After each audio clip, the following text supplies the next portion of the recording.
Well, people, guess what? You're inside the Mecca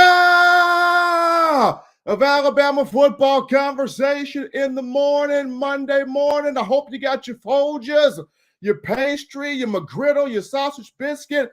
Pop open a can of conversation. Your pastry, your McGriddle, your sausage We're ready for a conversation right here.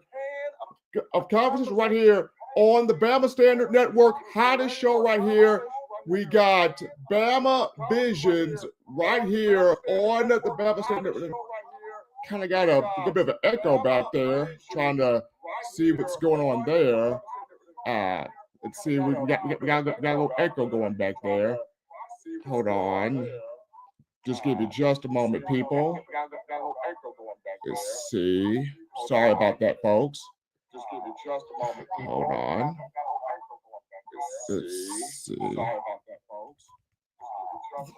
Hold on. Trying to clear that up. Trying to clear up. Give me one moment here, folks. We're trying to clear this up here. Trying to clear that up. Give me one moment here, folks. We're trying to clear this up here.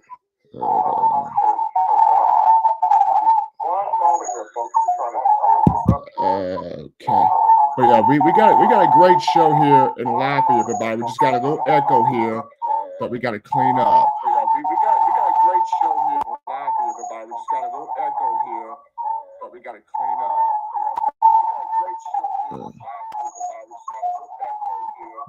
Okay. All right, let's see here.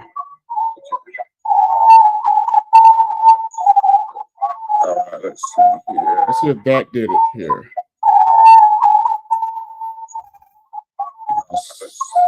Give us one moment here.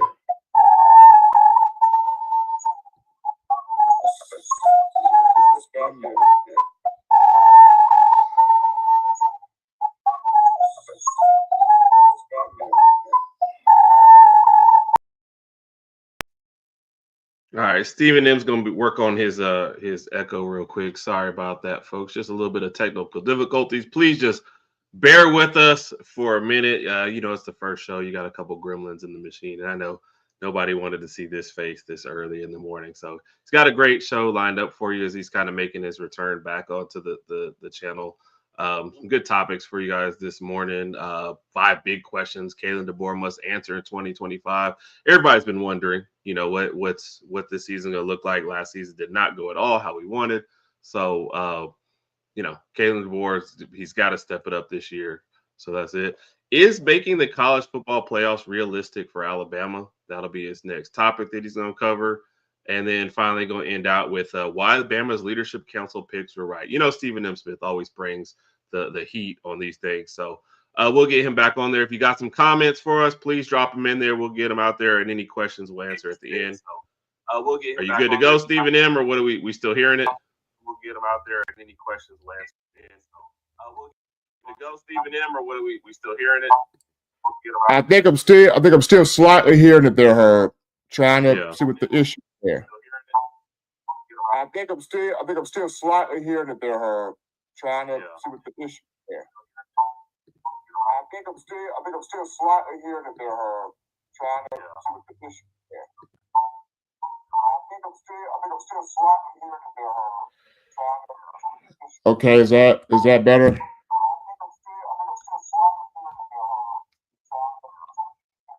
Okay, is that better? No, but it's still on there. Pretty bad there, Stephen M. So.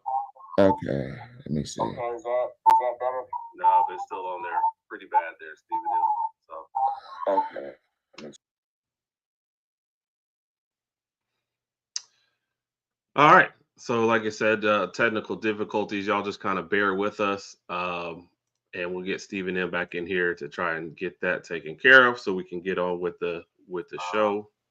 And we'll get Stephen M. back in here to try and get that taken care of, so we can get on with the show. And we'll get Stephen M. back in here. Yeah. So looks like he's still going through it. So if y'all just kind of bear with us for a second. Let's just kind of call up a couple things here. Any questions this morning, please get on there with us. Bama Standard Network, we're still looking for stay tuned to us. We're going to have some great stuff for A-Day and the end of this comment coming on at the end of this week. Tonight at 7 o'clock, we've got the opening kick coming on too as well. I know Smoke Dixon will be there, and I think he's having a surprise guest today as well. So check out that. And let me see if we can get Stephen M back in here. Can you hear me now? Yes, sir. Thank you. Right. Everybody said they were tired of hearing me, Stephen M. So we're sending it back to you. Okay. All right, Bama Nation. Okay, so technology did not want me to be great this morning, but we got that solved. Thank the Lord. As I was saying, welcome into Mecca Conversation. Alabama football here. Brand new show, yours truly. I'm back. He is back here on a Monday. Bama Vision's brand new show to the Bama Standard Network. I want to thank Tribal Chief Justin Riley for making this happen, and everybody I've gotten the chance to collaborate here on this network for making this possible. For all of you, get your coffee, get your breakfast pastry, get your can of popcorn, your bucket of popcorn, get everything ready, because we're hitting you with all things Bama football on Bama Visions. After 16 years of me kind of being knee-deep in the grind of covering practices, games, press conferences, all that good stuff, you're now going to get me in a more candid way than what you are used to. This is going to be fun. We're going to be taking you on an incredible journey right here every Monday from 9 to 10 a.m. in the morning. And starting this thing off, got to give a special shout out to my guys. We go back 10 plus years, my guys. WhitwillSports.com, Title Towel, Thomas Whitaker, Lavelle Wilson, outstanding dudes. If y'all don't have one of these, then I encourage you, invest in one of these. Get you a Title Towel. It's a part of every Bama fan's life. And in the words of my guy, Lil John, throw it up, baby, throw it up. Throw up that Title Towel, twirl it around, show that support there for Crimson Tide football. If you use the promo code STANDARD, get a nice little discount on that, courtesy of the favorite courtesy of your favorite Bama football network or Bama Athletics Network, the Bama Standard. You cannot beat that with a stick. In the words of my uncle, shouts out to Uncle Rail on that one. But we're going to get into the first topic here of conversation, folks, on today's show, and it's the 5 questions that Kalen DeBoer, KD, Coach Debo, has to answer in this upcoming season, year 2 of him at Alabama. And I feel like I know a lot of you very well, Bama fans, at least 90% of you. Seen you in passing, y'all have seen me in passing. We've had conversations with each other a lot. And for all of us, and I'll throw myself in the situation as well, consumers of Tide football, we like Alabama being in the mouths of every national media pundit prognosticator. However, we don't like it when Alabama football is overblown, or we don't like it when it feels like they're talking too much about Alabama to where it's that whole rat poison thing that former Alabama head coach Nick Saban spoke on during his tenure here. But, and I'll put myself in this as well because I'm guilty of it too, we're kind of like the girl, the hot girl in the bar, the club, the social event where we don't want every guy at that place hitting on us. But if there is a guy that we've been eyeing for quite some time and he doesn't shoot his shot at us, then Houston, we have a problem. And that's the thing with Alabama football. It's like we don't like it when national media makes it overblown about us in the conversation, but we also don't want it to where nobody's talking about us. And it makes it feel like, is Alabama out of relevancy? Has Alabama fallen off a cliff? Is Alabama not on the grid? what's going on here with Alabama football? Nobody is really talking about us, right? We kind of want to be in that conversation. And Saban, if you remove 2007 and 2023, his first year and his last year, for just a moment, we're looking at 15 years, right? 15 years where Bama dominated the conversation. You couldn't have a college football conversation without Alabama. You couldn't have an SEC championship conversation without Alabama. You couldn't have a national championship conversation without Alabama. That's just how dominant Saban had the program going, at that time. And for Kalen DeBoer, the question is, can he have this program back where they've got respect on Alabama's name? National media's got to put respect on the Crimson Tide. Like, Alabama's got to be, if not number one, at least among the first few teams out of the mouth of these national talking heads here. Because I'm going to give you the game, y'all. I'm going to give it to you right now. When the season starts, there's going to be 5 teams that'll be first out of the mouths of national media people. It's going to be 5. They're going to talk Ohio State. They're going to talk Georgia. They're going to talk Oregon. They're going to talk Texas. They're going to talk Clemson, right? And with those teams I just named off, Alabama's not in that mix, and you're going, this ain't right. This shouldn't be. This is one of the biggest brands in college football. You got to talk Alabama. You got to. Alabama is back at a point to where you have to prove it again, right? You go back to 2009, Saban's third year.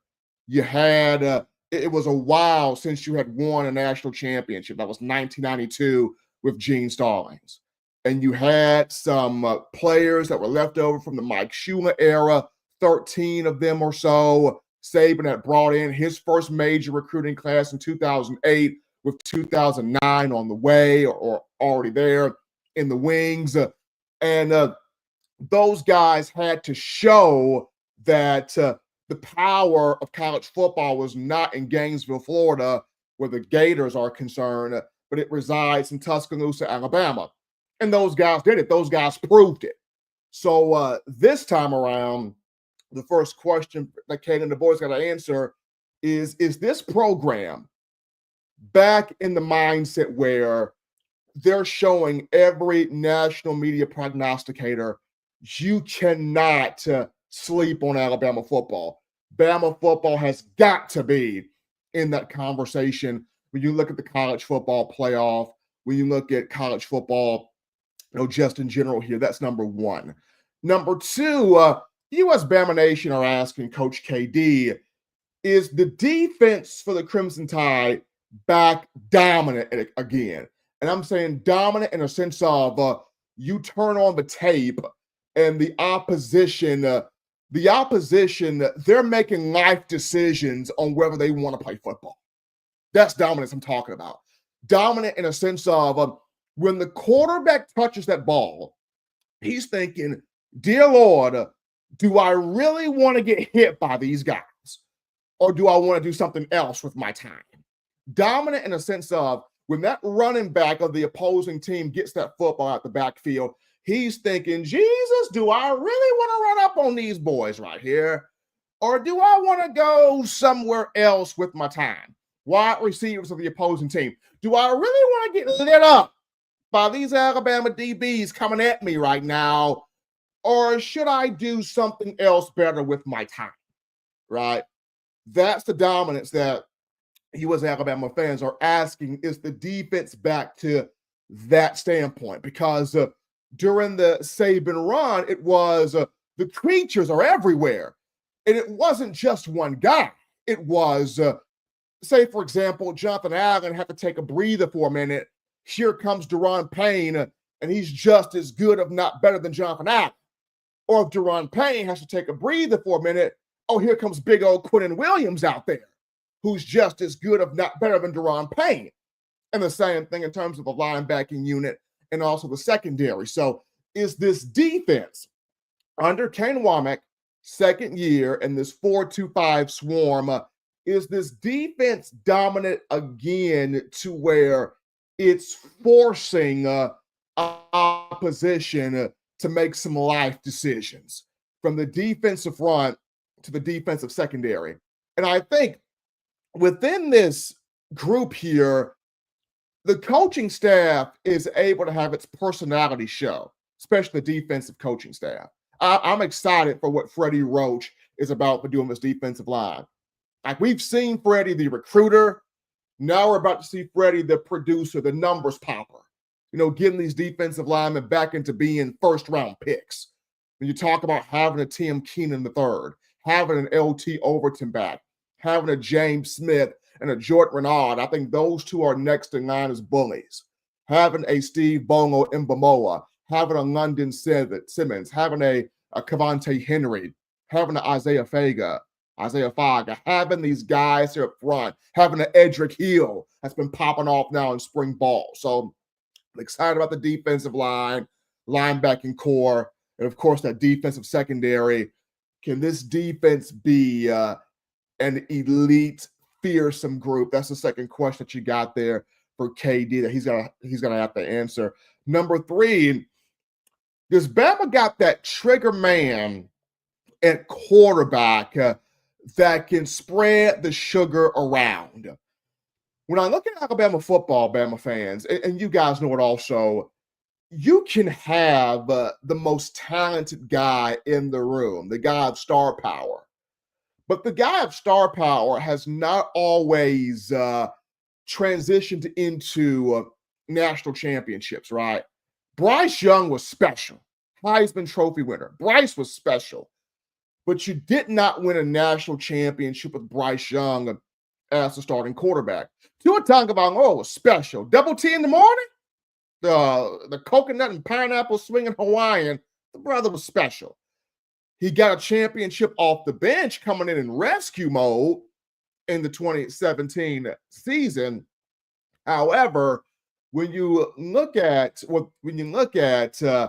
just the quarterbacks from start to finish, wire to wire, that have won national championships where this program is concerned, these were guys that just knew how to distribute the football. They may not have been the most talented in terms of star rating, but they knew how to deliver the football. They knew how to spread the sugar around. They knew how to get the job done. When I look at a guy like a Ty Simpson in this room, he knows how to get the job done.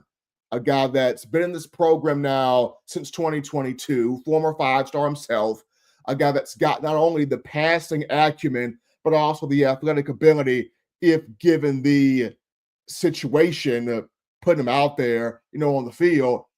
I like what Ty Simpson brings to the table. Qua Russaw is going to be special. No doubt about it. Keenan III is going to be special. And then you got Austin Mack, who's working in there as well. But I think Alabama's got that trigger man in Ty Simpson that can put the poker chips, the poker cards right where they need to be at, delivering these guys the football on time and in target. I think the fourth question that you as Tide fans have is on the offensive line.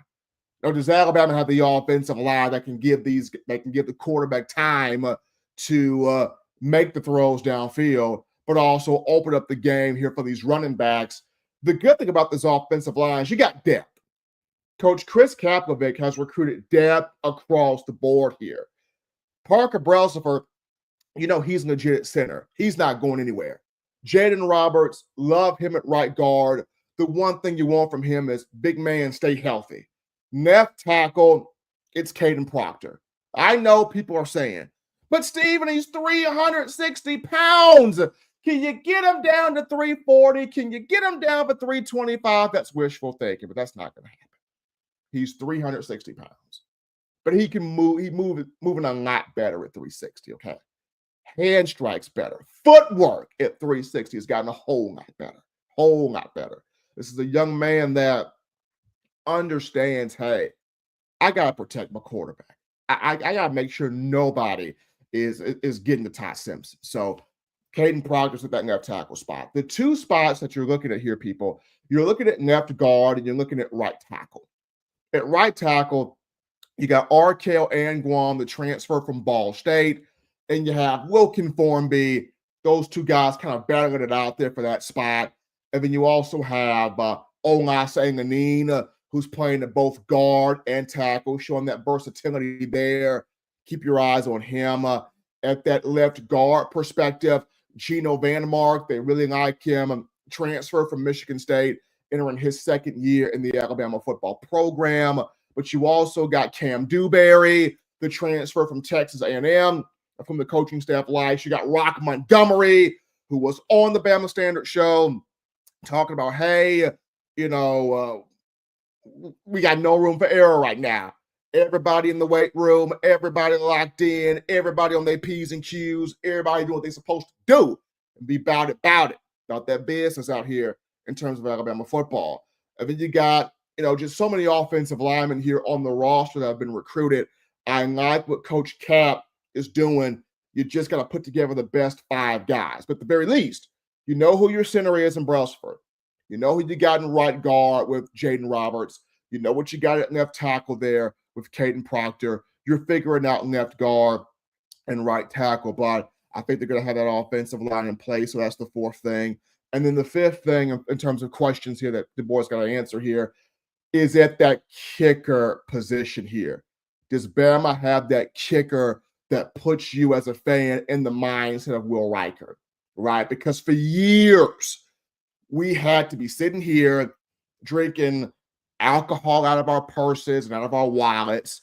We're sitting here, have to say, different chants and rituals and all this stuff when the kicker got up to kick a field goal. Because we're all wondering, Lord, is he going to make this kick, or am I going to have to just deal with the stuff I got to deal with? And then Will Reichard comes in, and for the first time, there's confidence in the kicker.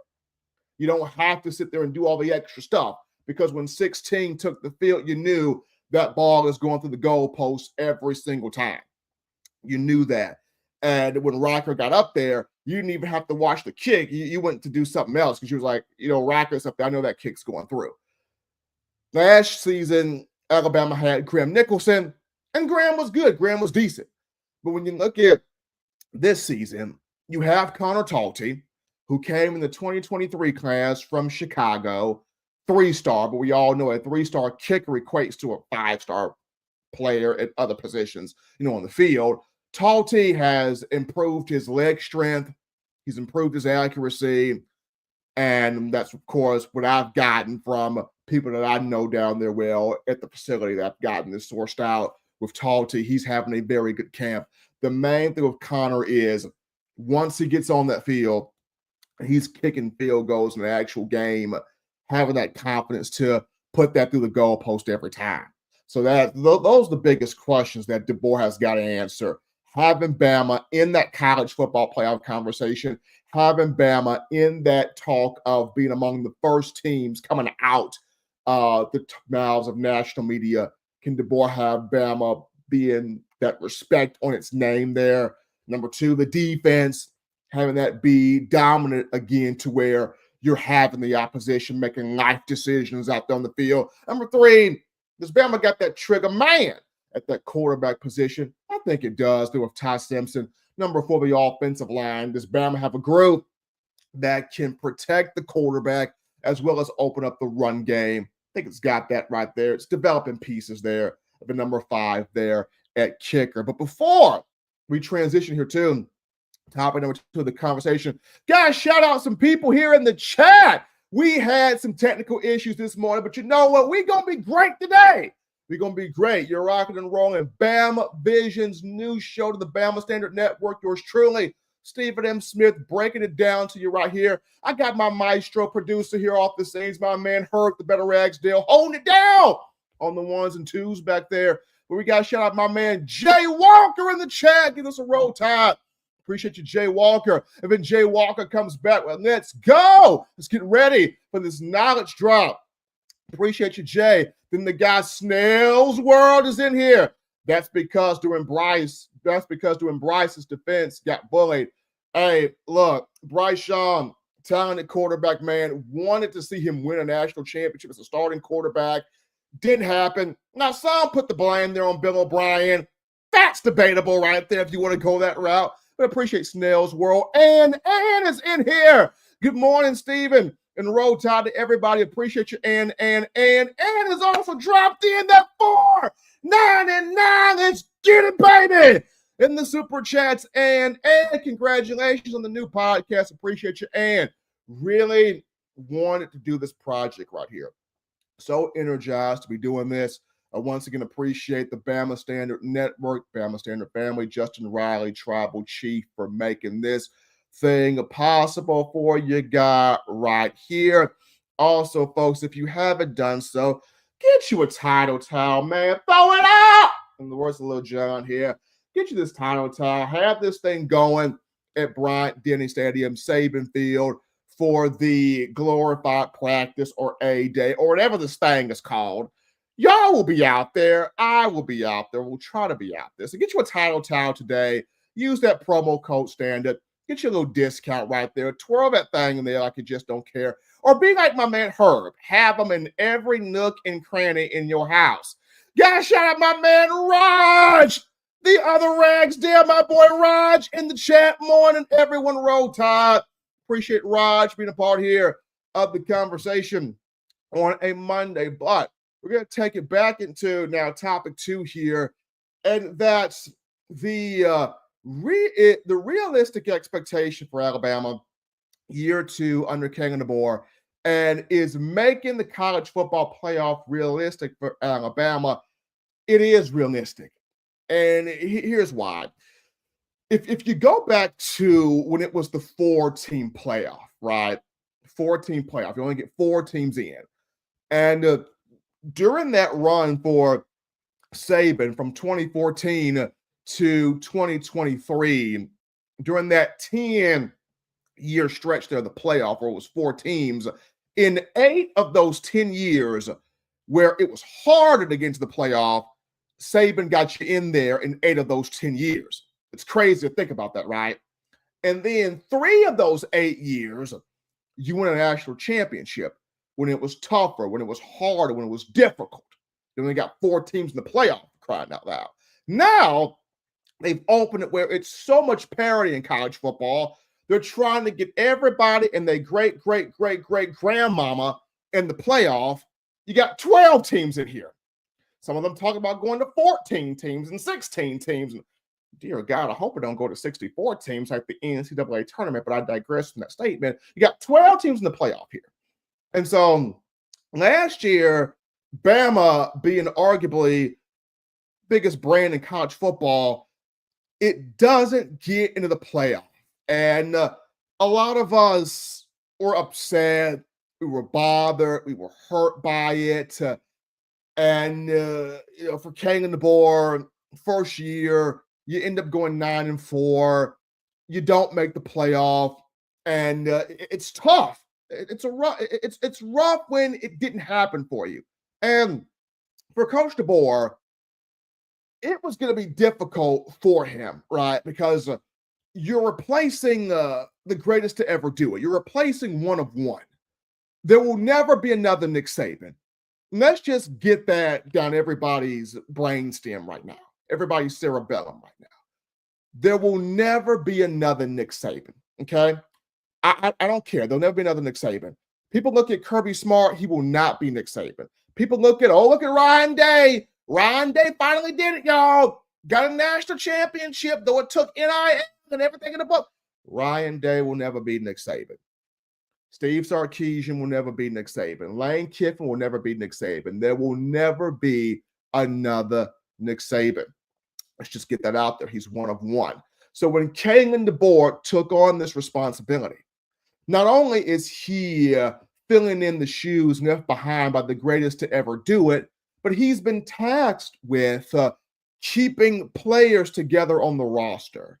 He's been tasked with keeping a 2024 recruiting class together.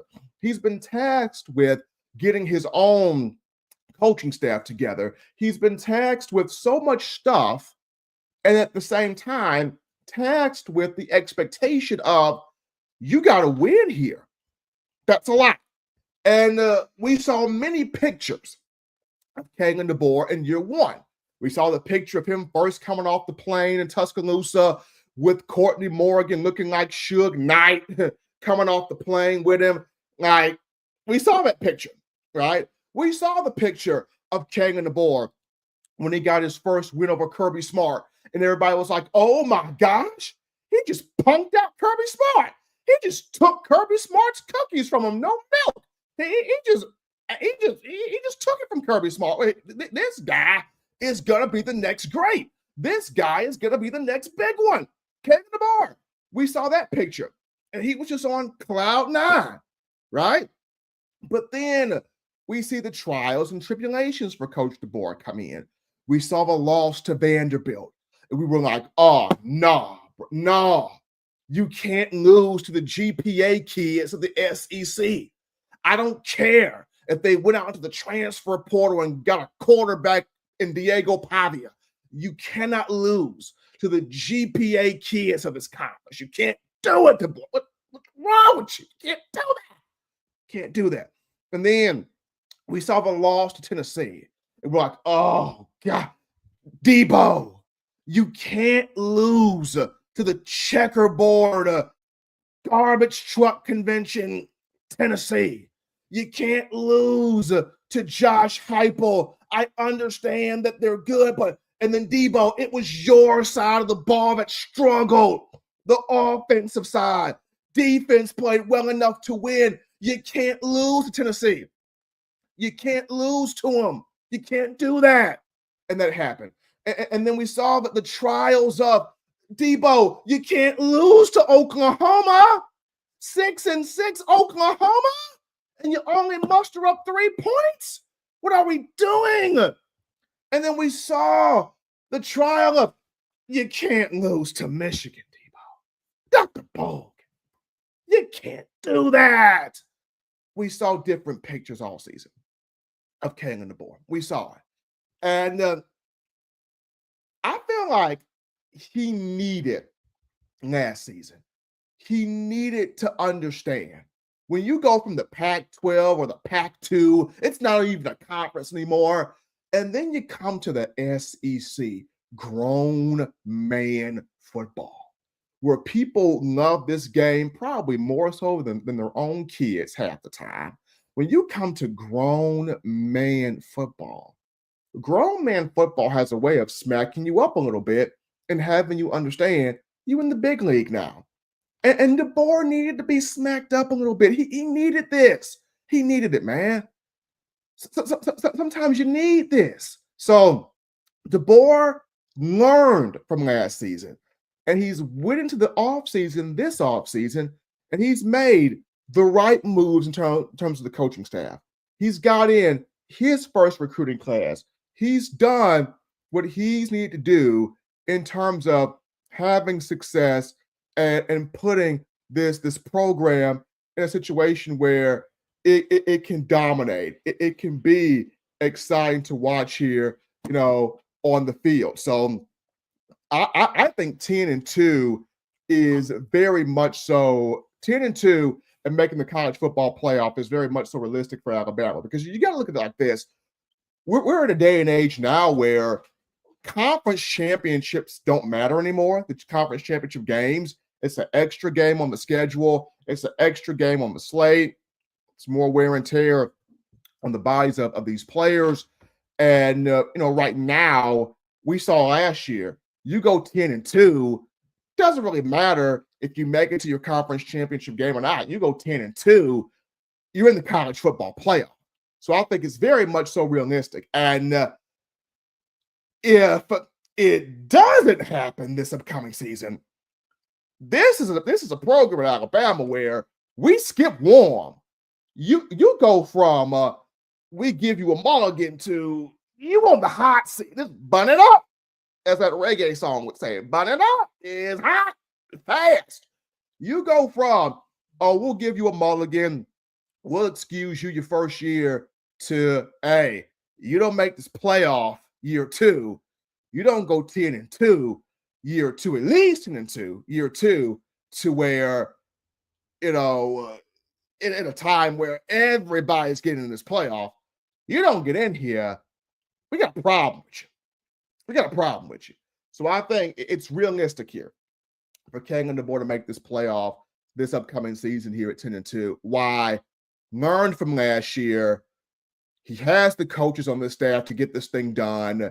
He's got the talent in terms of players to get this thing done. And now he understands I'm in grown man football.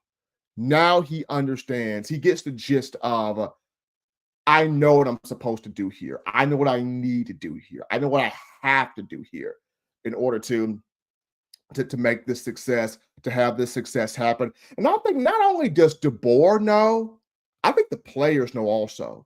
There is a hunger coming from these players now.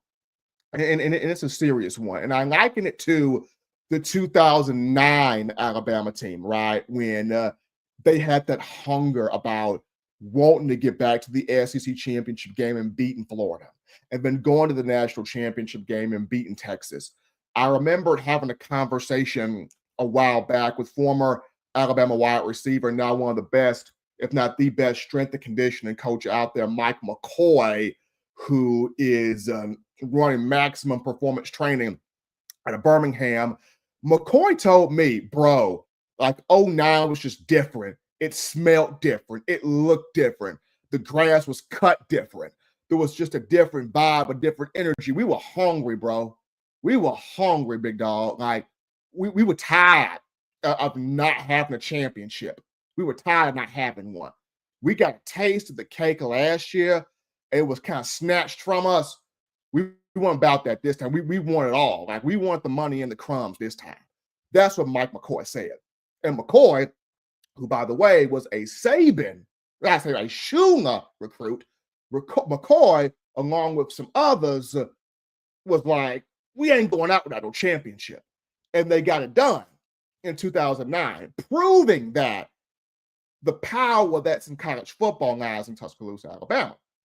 I look at this group, and it's that kind of hunger. It's that hunger. Offensively, defensively, coaching staffs that hunger. They're not giving you a bunch of what we're going to do, what we're trying to do. No, they're letting the work speak. You're not seeing a lot of these guys making these interviews on national media like what happened a season ago. No, they're putting in the work. These guys are seriously putting in the work, and they're saying, hey, we got to win. The last championship, the last natty Bama had, y'all, was 2020, right? It was 2020. And 2020, and this is when COVID was first coming in here, and you had social distancing, you had mask mandates, you had all of this stuff, business organizations, foundations shutting down, Alabama having a conference-only schedule, 10 SEC games. They ate through it like Captain Crunch cereal, won a national championship. People don't realize there's only one player from that 2020 team that's on this year's team that understands what a championship feels like, and that's Jamarian Latham going into his, fifth or sixth year? He was a freshman on that 2020 team. He's the only one that knows what a national championship ring feels like, looks like. So this is a team that has never tasted a championship before. Bama is back in prove-it mode. Bama is back in it's time for the lion to show it's a lion again. It's time for the lion to show there's a reason why you shouldn't be messing with me right now. There's a reason why.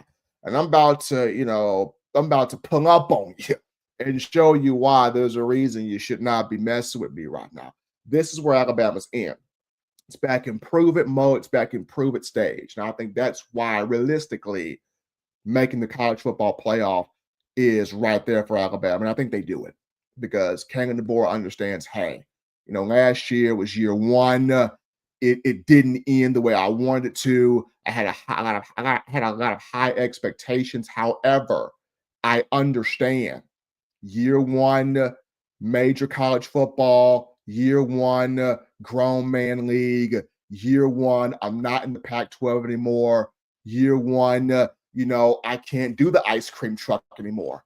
I can't do the food truck anymore. I can't do a lot of those things that I was doing because now, I'm in grown man football. Now I'm in grown man action.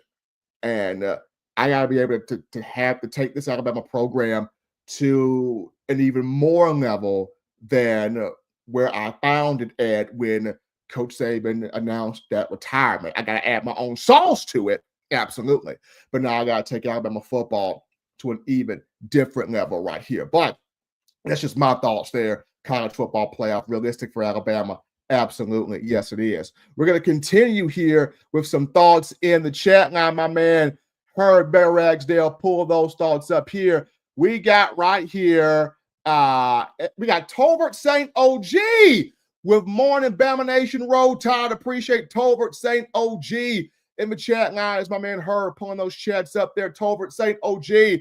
Then we got right here, Snail's World writing in. To be fair, there would never be another Bear Bryant. Snail, you're right. He's another one of one. There'll never be another Bear Bryant. And you could also throw in, there'll never be another Gene Stallings. He was one of one.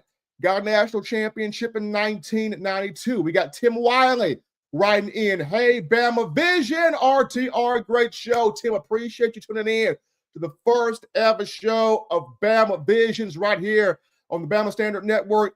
With your man Stephen M. Smith here. I promise you, folks, there will be more decor on the walls, more decoration on the walls, but we just want to give you a taste here, a little flavor of what the show is going to be, and just me, being candid with you, me giving you something that you've never gotten from me before. So this is awesome right here, and I appreciate the Bama Standard family for making this happen, making this reality. So appreciate you, Tim, for being a part of the show here. Don Parker, DP, not Dr. Pepper, Don Parker, the guy that's always the realest in the room. I'm still not so on the board, but that's just me. Don, hey, bro, I feel you. You one of those show me the money. You one of those show me the money people. I get it. I get it. Full on. And like I said, this is the reason why DeBoer needed last year. He needed it. He needed it to show, okay, I'm in a whole different ball game right now. And because I'm in a whole different ball game, I got to be able to keep Alabama at that elite level that I found it at, or that when I was hired, I saw it at. My man Raj Ragsdale, writes in, if we go 10-2, his expectations, which two losses can you accept? LOL. If Bama goes 10-2, Raj, the two losses I can accept, number one, I can accept South Carolina. I can accept that. That game honestly has me the most nervous. You're going to go to Columbia. They get crazy over there now. You got to go to Columbia. You got to take on a Shane Beamer team that ended last year on a 6-game winning streak. And they had an argument to possibly get into the college football playoff. So I look at that, right there, Raj, hey, that's the only one I possibly can accept right there. It's South Carolina. I can accept that loss if that would have happened. The second loss I can accept, should it happen. That's a tough one here. I don't see Bama losing this game, but if there was a loss to Georgia in Athens, I could accept that one. But those would be the only two, Raj. But appreciate my man Raj there for that question on that end. Getting back to some more of your comments here in the chat. Y'all roll those in. Appreciate all of you guys showing love here to the show here on this morning. Let's see here. We got my man. We got my man Ricky the second coming in. Good morning, Bama Vision's Road Tide. Appreciate you, Ricky, being a part here of the show. Dwight, it's crazy when 9-4 is bad. Some teams wish to go 9-4. I can't complain about his first year. Dwight, look, this is the expectation of Alabama is never 9-4, Dwight. It's get to the playoff, get to a championship. When Saban got here, what did he say? I'm going to give you a program that you can be proud of, a product that you can be proud of. And for a lot of Bama fans, for a lot of you out here, 9-4 is not a product you can be proud of. It's not. You can understand, hey, it was his first year. You know, he had some things to overcome. He had some things to deal with. He had some things that he had to put in place there, and I understand that. But when you look at it, and Bama goes 9-4 and misses the playoff in a 12-team playoff era, you're not happy with that. You're not. You're not happy. You understand why it happened, but you're not happy with it. I mean, I can understand why a lot of things happen. That doesn't mean I'm happy with it. So the big thing here for Coach DeBoer is going to be learning from what happened in 2024 and being better because of it. My guy, Sports Talk with JB, my man JB Bates in here. My guy, part of the Bama Standard Network, Stephen M. better than Stephen A. Hey, appreciate you, JB. JB also says Bama Vision's over First Take. Gotta appreciate the love there from the guys. Bama Standard Network. Show me some support right here. First show them doing here for you guys. Snail's World. I just want our quarterback to be like A.J. McCarron out there. Be a general on the field and let everyone know if they weren't playing good. And A.J. was cocky with it in a good way. A.J. was cocky with it, but he knew what he was. He knew what he was. He knew what he had. He knew how to get the job done. And he knew how to let you know that he knew how to get the job done. So, Snails World, I see where you're coming from with that. Don Parker writes back in, they had a hunger, in quotation marks, in the last 4 years, but it has not translated to real success on the field. I'm not buying the hype at all. Hunger, they got to show it on game day. So, Don, I'll go like this. They had a hunger in the last 4 years, but you got to look at it. Who are the players in the last 4 years that were showing that hunger? Like, who are those guys that really, truly wanted it? Because for me, and what I have been told was, you know, you had some players in the team that had that hunger, that wanted it, and then you had some that were just kind of doing their own thing. It wasn't a 100% full-on buy-in of we're about winning here in Tuscaloosa. We're about winning here where this program is concerned, right? So, yes, you may have had some guys on the team with hunger, but it wasn't a complete 100% buy-in from everybody. It's just my thought right there. Appreciate all of you guys writing in, getting your thoughts here on the show. Continue. We got my girl Southern Red in here. Southern Red, Roll Tide, Stephen M. Best voice in present day Alabama football. Appreciate you, Southern Red, here with that comment. Call me the best voice in Southern present day Bama football. Hey, so a lot of great voices out there, but Southern Red, I appreciate the compliment coming from you. You guys continue to get your thoughts in here on the show. We're going to get to your questions here at the end after the final comment here. Whitwell Sports, my guys, they're right here going, no excuses this season for a lack of preparation from a team. That's the biggest thing here, Whitwell. No excuses this season for a lack of preparation. DeBoer was given the mulligan from last year. It was your first year. You came in. You're having to replace Coach Saban. You're having to keep a roster together. You have to bring in your own coaches, all that stuff right there. This year, no excuse for that. This year, you got to have Alabama in the playoff. You got to have Alabama humming on all cylinders. You got to have Alabama in the playoff. Absolutely. Absolutely. Absolutely. So I get what you're coming from there with Will Sports. There's no excuses for a lack of preparation for this team. But as you guys are continuing to get your conversations, thoughts here in the chat line, we'll get to your questions there at the end. We're going to actually dive into the final topic here of the conversation on today, Bama Visions, and that's the Bama Leadership Council, where the pick's right on the Leadership Council. So we all know The leadership team, they are the guys that speak for the team. The leadership council, these are the guys that they are the voices in the room. They are the guys that have earned that right to, by their work on the field, by their work in the locker room, by their work in the weight room, by their work, and more importantly, by the trust that everybody has in them to have the best interests of everybody, on the team. These are the guys that are not only going to put in the work, but that are going to lead the team the right way, especially on the field in games in the regular season in the fall, where these leadership council picks are the right ones. And those guys being, you have quarterback Ty Simpson, offensive lineman Kadyn Proctor, defensive lineman Keenan III, defensive lineman LT Overton, and linebacker Qua Russaw. I think all of these picks were dead on. I think all of these guys for the leadership council were the right guys, and here's why. All of these guys have something to prove. Every last one of them have got something to prove. Before I even get into that part, I like the fact that 3 of the 5 were defensive guys. 3 of the 5 were defensive front guys, being Keenan, Overton, Russaw. That tells me Freddie Roach has his defensive front ready to pop off.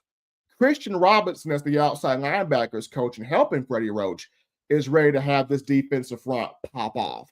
When 3 of your 5 guys on the leadership council are on the defensive front, these guys want to get after the opposing quarterback. These guys want to get after opposing running backs here in the upcoming season, and that excites me. So that's that part. But getting back to something to prove here, Ty Simpson wants to prove, hey, I am the guy at quarterback. I am the trigger puller. I am the trigger man. I am the guy that can lead this group back to, or this program to, a national championship and win it. And what's interesting about Ty is he is only one of about 3 players from his recruiting class still on this team. Ty Simpson, the 2022 class. He, Jam Miller, and Danny Lewis Jr. are the lone 3 names from the 2022 signing class still on this roster. So Ty wants to get Alabama back to having every recruiting class have at least one national championship at Alabama. Because right now, the only recruiting class full on that doesn't have a national championship that came through this program was the 2021 class.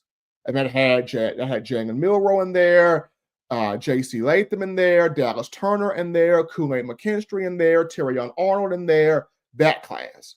The 2021 class is the one class that does not have a national championship. So Ty Simpson wants to erase that memory with having the 2022 class, even though it's just him, Jam Miller, and Danny Lewis Jr., that group get back to winning, or that trio helping this group get back to winning national championships. Ty Simpson's got something to prove here.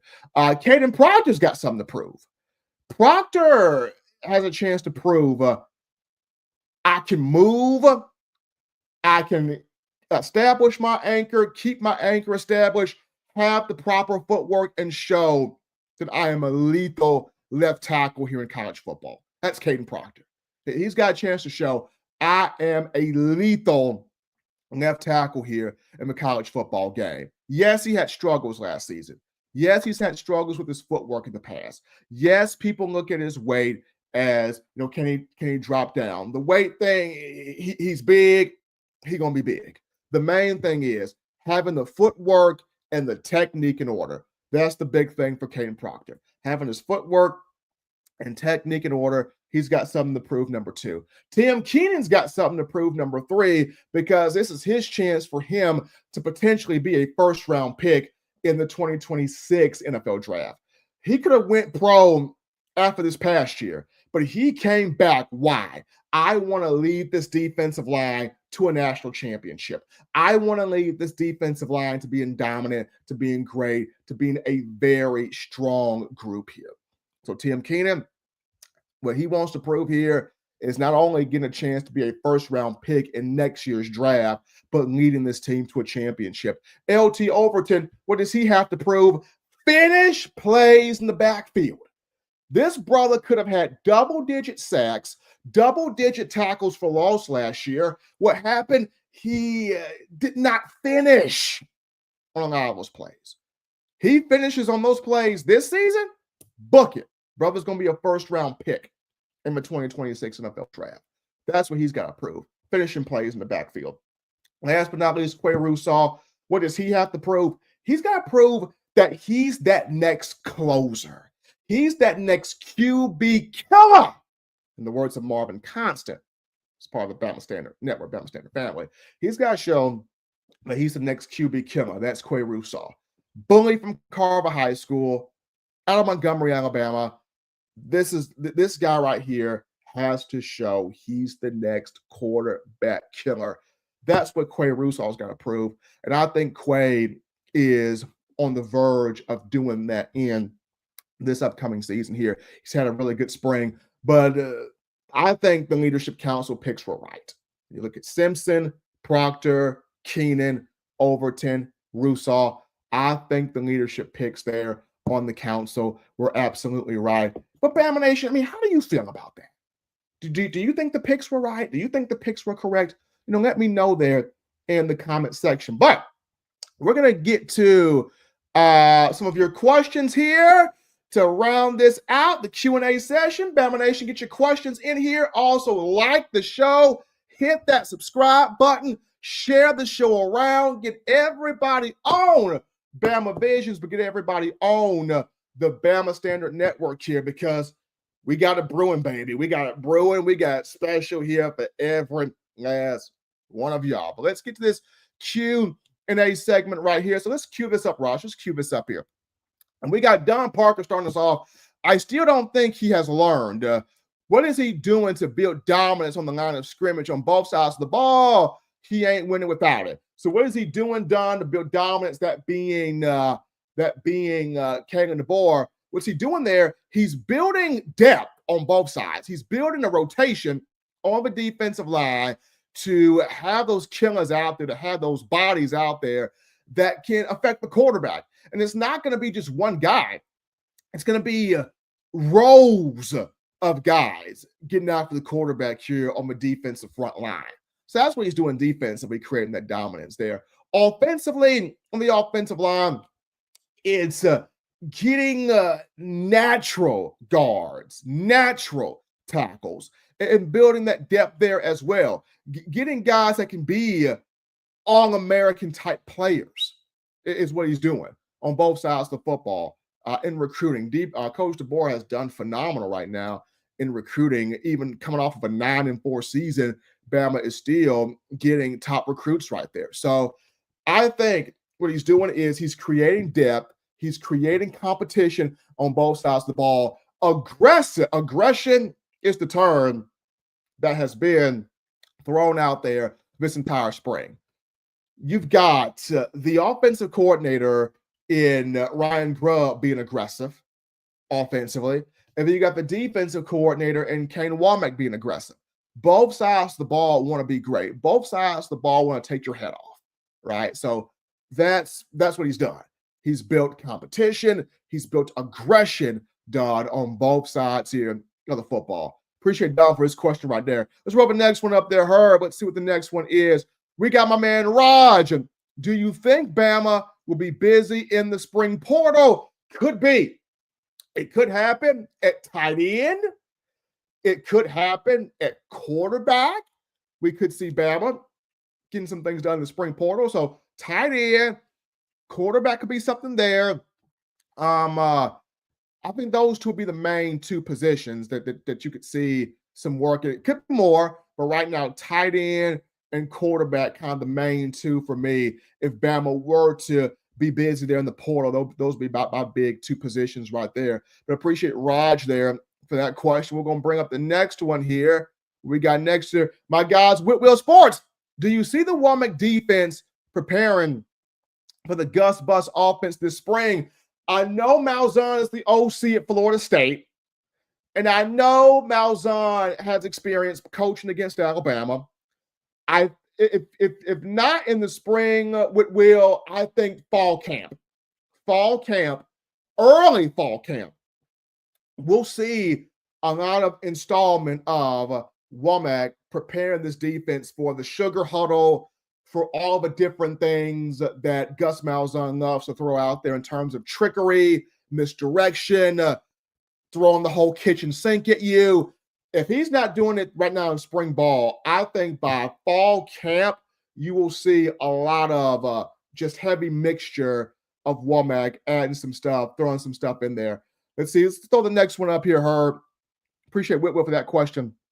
Let's see here. Dylan Wiggum writes in. Dylan Wiggum, any update on Keon Keeley? Keeley's grinding. He's grinding. He's working extremely hard, getting the coaching there from Freddie Roach and Jamie Mosley. Right now, he is in that bandit competition with Kelby Collins. I know the leader at bandit is LT Overton, but Keon Keeley's in that competition with Kelby Collins. When you look at Kane Womack's defense, he plays a lot of guys. He rotates a lot of guys. He's able to get a lot of guys, a lot of snaps, and a lot of reps, right? So Keeley is going to get opportunities on the field. He's going to get chances out there. And I'm going to say this. For a lot of us, we look at if a guy doesn't pop in year one, then he's not good. Or if a guy doesn't pop in year two, that he's not good. If you look at a lot of great Bama players defensively, the Jonathan Allens of the world, the Tim Williamses of the world, the Ryan Andersons of the world, a lot of those guys, people didn't pop until year three, right? A lot of those guys really didn't become the forces they became until their third year in the program. This is Keon Keeley's now third year in the program. He's had a very good spring. I'm looking forward to seeing that dynamic between him and Kelby Collins and how that dynamic works right there. But I appreciate that coming from Dylan Wiggum. I think we got one more in here. Put up here, Herb. We got one more. We got Joshua Haney.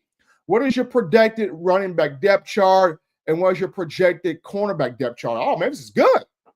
My projected running back depth chart, I would have Richard Young RB1 just due to the physical power he brings running between the tackles. You need that physicality. I would have Jam Miller as RB2 because he can do a little bit of everything. He can block, he can catch, he can run, he can do a little bit of everything. I would have my third running back right now, though Dragon Washington's been nice out of the portal from the Raging Cajuns. I like what Daniel Hill is doing in spring ball right now. So I may slide him as running back 3, Daniel Hill. So I would go Richard Young, Jam Miller, Daniel Hill, and everybody else just kind of get in where they fit in. As far as the projected cornerback depth chart, right now, by starting 2, I would have Damani Jackson, and opposite him, give me freshman Dijon Lee with that length and that ability and that talent that he's got. Give me those 2. I also I like Xavier Brown. If you are able to slide him in as a slot nickel corner in some situations, because I know Day Jones has kind of got that on his side right now. But if you were able to slide Xavier Brown and kind of that nickel role in some sets, that'll be awesome to see right there. I like what Cameron Calhoun is providing, the transfer from Utah. I like him right there. He's had a really good spring. There's a lot of depth at corner. There's a lot of depth at running back. So it's a great problem to have. You got a lot of guys that can play ball there on both sides there of the coin, offensively and defensively. Appreciate you guys in that Q&A segment there. You guys have been phenomenal. Check it out. The first ever episode of Bama Visions here. Yours truly, Stephen M. Smith here, the Bama Standard Network. We're going to get into more of this, folks. We're going to have more of this. Get your popcorn, get your coffee ready. Every Monday from 9 a.m. to 10 a.m. Central Time, we got you right here, the Bama Standard Network with Bama Visions. You can follow me on Twitter or X at Coaching M. Smith, right there on X, Coaching M. Smith right there. You can also follow me here on the Bama Standard Network, whether it's this show every Monday, Bama Visions, whether it's Tuesday, where I'm on the flagship show, the Bama Standard with the guys, Justin Riley, Steve Brown, Marvin Constant, everybody's on that show right there, the Bama Standard show right there. You can check it out every Tuesday at 6 p.m. You can also check me out on Sunday Night Talking Bama with the skater boy JT, the man of the people JB, Herb the Better Ragsdale, yours truly, Stephen Smith. I'm just floating through that line right there. But we got a different flavor for you guys every day of the week. We are a network full of Bama shows hitting you with the Bama football, with the Bama athletics content. So on Monday, we got the opening kick with my man Daniel Penny and Coach Gerald GV coming through the smoke. Dixon, every Monday, the opening kick. Check them out right there. As later on in the evening, after yours truly, Bama Vision in the morning. Like I said, on Tuesdays, you got the Bama Standard Show, 6 p.m. Central Time. Following that, you've got the final whistle with the Avengers, led by my man Matt Cadell, Lushan on there as well, Chris James, Dan the Man James. So you got the final whistle, who has their own network on YouTube. You just go to the final whistle. They're on YouTube. Check those guys out right there. That's Tuesday. On Wednesday, you got Crimson Dynasty with the girl out of Atlanta. My girl sister from another mother, she, Queen Payne, right there with Justin JB Baines, Dan the Man James right there as well. So Crimson Dynasty, check them out on Wednesdays. We had to do the rip there. Before we get to the rip there, we also have Teague's Take, the nightcap there, Teague's Take, with the legend George Teague and his son JT on Wednesdays as well on the Bama Standard Network. Thursdays, we had Going Hard in the Paint basketball, but it's saying goodbye to Going Hard in the Paint because the season's over. But it'll be back. It'll make its return next basketball season. So, and then we got Constantly Smoking with Coming Through the Smoke, Coach Dixon and Marvin Constant, Constantly Smoking. You got to check that show out. They drop the knowledge. They drop what you want to hear. It's raw. It's uncut. It's unfiltered. Those guys never have a filter. So Constantly Smoking. You got to check out those guys right there. So we got a different flavor for you folks every day of the week. You got to have yourself locked on the Bama Standard Network to check out all of these incredible shows. And one more time before we run out of here, you got to get you a towel, baby. You got to get you one. WhitWillSports.com. Throw it up. Wave that thing in the air like you just don't care. This is yours truly, Stephen M. Smith here. Bama Visions. Enjoy your Monday. And until next time, folks, roll Tide.